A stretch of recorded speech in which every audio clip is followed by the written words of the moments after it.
So in this video, we start moving towards the first really big theorem of abstract algebra, which is going to give us a tool to understand the relationship between a group and its subgroups. Along the way, we have a whole bunch of little results that we're going to gather up and prove, and I think they are sufficiently many in number that we are probably unlikely to get to this big theorem today, at least in this video, but we can start to lay the groundwork by talking about this concept of a coset. So without any further ado, let's get to this concept. The setup is we have a group G, H a subgroup of G. Then we have cosets defined as follows.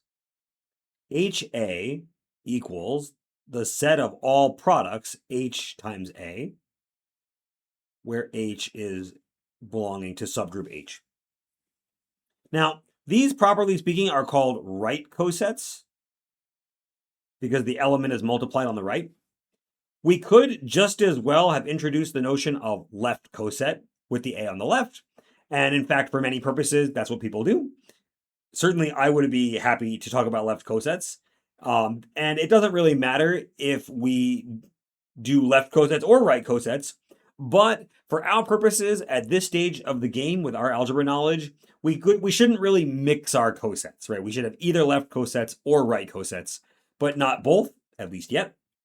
And in Pinter's book, they use right cosets for just about everything. So that's what we're going to do, even though I personally grew up learning left cosets. Oh well, tough noogies for Tom. I do want to put out there a little bit of a preemptive warning, though, which is that while I'm going to do my best to make sure I get the notation right and stick to this convention, and I'm going to, try to edit down every mistake that I can catch that I make. Since this is asynchronous, you guys aren't here in the front row to raise your hand or just yell at me and say, "Hey, didn't you mean to write HA instead?" And so, I'm just going to apologize right now in advance for any mistakes or typos that appear. Hopefully, these do not cause you any serious confusion. Okay, so with this in mind, the first real point of clarification that I want to make is that this notation, as I've written it, doesn't really make a tremendous amount of sense, right? You can't really multiply a subgroup H by an element A. These aren't things that you calculate as elements, they are sets. And so when we're talking about doing a calculation with cosets, and I'm referring to two cosets as equal, it means that they're equal as sets. So in particular, everything that lives in one lives in the other, and also vice versa. In other words, they're mutually subsets of each other. To get started, we have a first little lemma. And I think this will give us a feel for how calculations with cosets work. And the lemma goes as follows. So suppose that A is an element of HB. Then HA equals HB. Okay, so what I need to do is prove that these two things are equal. So what I'm going to do is we're going to say, let's say I have an X in HA. I'm going to prove that X is then in HB. That will get me that HA is a subset of HB. Now, properly speaking, we do the reverse, but what I hope to do is convince you that I can do the reverse kind of in a symmetric way and just prove one direction. So, since X is in HA, then I must have X equals H1A for some H1, right? That's what it means to be a coset. If you're in this set, you can be written as a product in this way. However, A is in HB. So that means that A can be written as H2B for some different H2, right? There's no reason to think that they're the same H2, just grabbing some suitable H's from the big H. Plugging this into this gets me H1, H2, B. But this is H1, H2, B, parentheses, mostly for emphasis, because H is a subgroup. So this also is in H. And so in particular, I have written X as something in H times B, which is what I need to prove that X is also in HB. For the reverse, we basically want to turn the argument around. If you give me a y in HB, then we would show it's in HA. And if you want to check that, I'll give you a moment to pause the video and sort of convince yourself that this is correct. And then when you're ready, we'll continue with our first theorem for today. Sorry, that was kind of a hanging thought. Well, assumingly by now, since you can pause for as long as you like, you have done that. Let's go and look at our first theorem.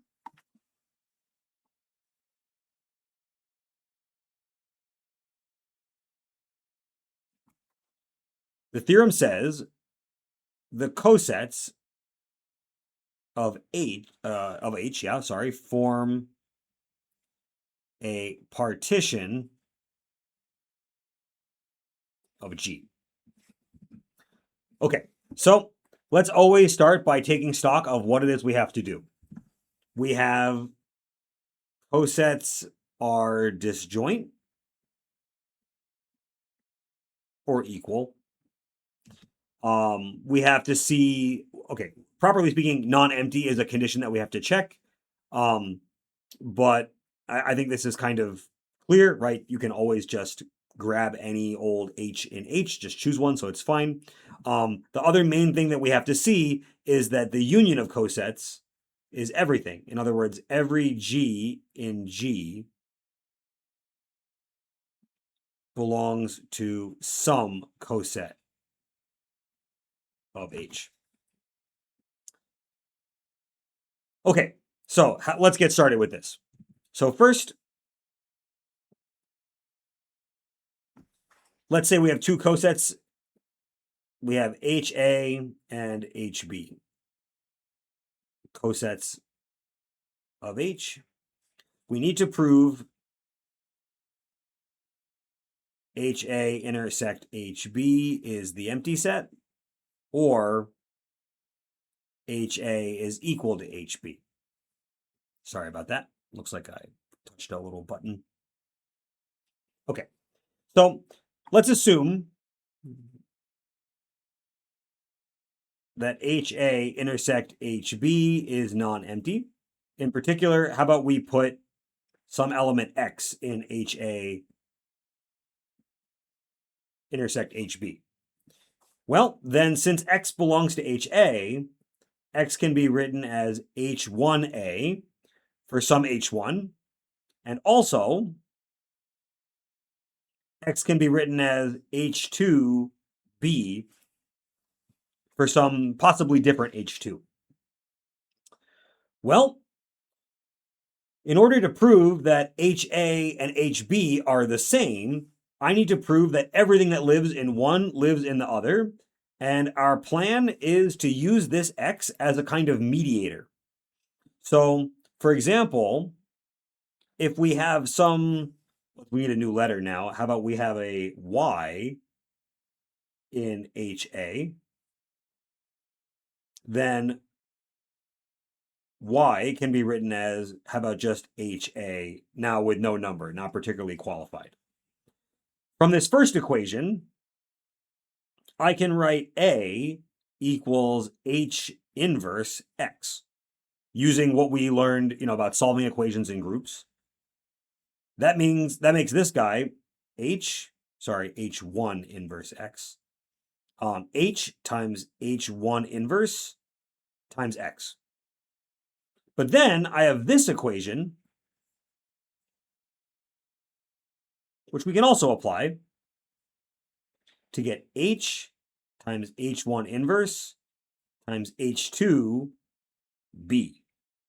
And now, grouping these things all together, just like in the lemma, we see that this implies that Y is also in HB, right? I have written this as a thing in H times something in B. And you guys agree that the role of A and B in here are arbitrary. I could repeat this argument, switching all the A's with B's and just doing this, kind of bridge building thing backwards, and it would still work. So therefore, we've proven HA is a subset of HB, and the analogous logic is HB is a subset of HA. So together, HA equals HB once their intersection is non-empty. All right, that was the first thing I wanted to prove. The next thing I need to do is prove that every element of the group belongs to one of the cosets. This one is a fair bit easier. Let's say you give me a group element G. G is equal to G times E. However, E belongs to H because every subgroup contains the identity. So this is a member of G times H. Oh, sorry, I'm doing the thing with the left cosets again. I need to fix my argument by putting the E on the other side. Okay, it's fine. G is equal to E times G. And since E belongs to H, this is an element of HG. So we've seen that every member of the group belongs to some coset of H, which is what I wanted to prove. Okay. In light of this, there is one more comment worth making. At least, how far are we into this video? We are 11 minutes. Yeah, one more comment about this, and then we'll stop this video here, which is that because the identity is a member of every H, it will always be possible to write any given coset in a bunch of different ways. This is also true in light of the lemma that we proved. And so oftentimes there will be multiple different representations of any given coset. And at this point in time, that might feel like a bug, like it's more of a hindrance. But hopefully by the end of the chapter, we come to see that this is really more of a feature. So for now, all I'm asking you to do is just take a little bit of care when you're doing your coset calculations to make sure that you're working with the coset that you think you're working with, even if there are multiple different ways of representing it.